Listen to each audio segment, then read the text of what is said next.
Image choc d'un comédien, celle de Lee Aurora au cœur d'une situation de guerre. Pas de tournage ici, il est question de réalité, celle des affrontements entre Israël et le Hamas dans lesquels l'acteur s'est retrouvé pour participer à une mission de sauvetage de civils.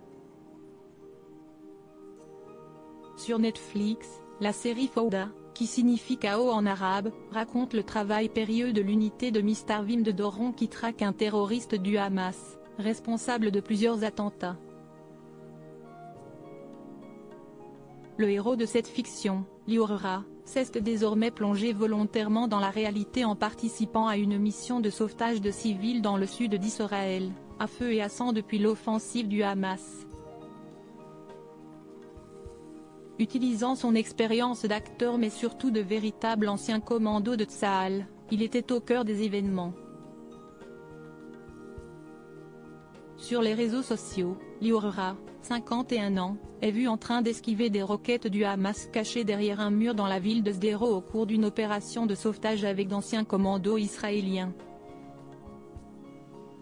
Je suis descendu dans le sud pour rejoindre des centaines de courageux frères d'armes volontaires qui ont travaillé sans relâche pour aider la population du sud d'Israël, précise en légende de sa vidéo Lee Aurora.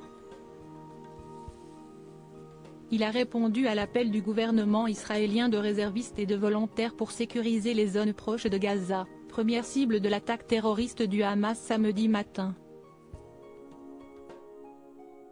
Déterminé, Lee Aurora a tenu à préciser le sens de ses actions. Rappelez-vous que nous entrons dans cette guerre le cœur lourd, sans désir de tuer des innocents et sans choix face à ceux qui s'opposent à nous.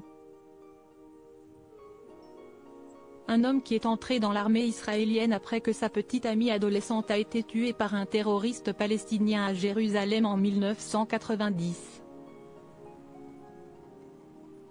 L'assassin a été libéré par Israël en échange du soldat de Tsahal Gilad Shalit, le 18 octobre 2011, rappelle Le Parisien. Celui qui a travaillé comme garde du corps pour Arnold Schwarzenegger aux États-Unis est désormais attendu sur le tournage d'un long-métrage très attendu, Gladiator 2, toujours sous la direction de Ridley Scott.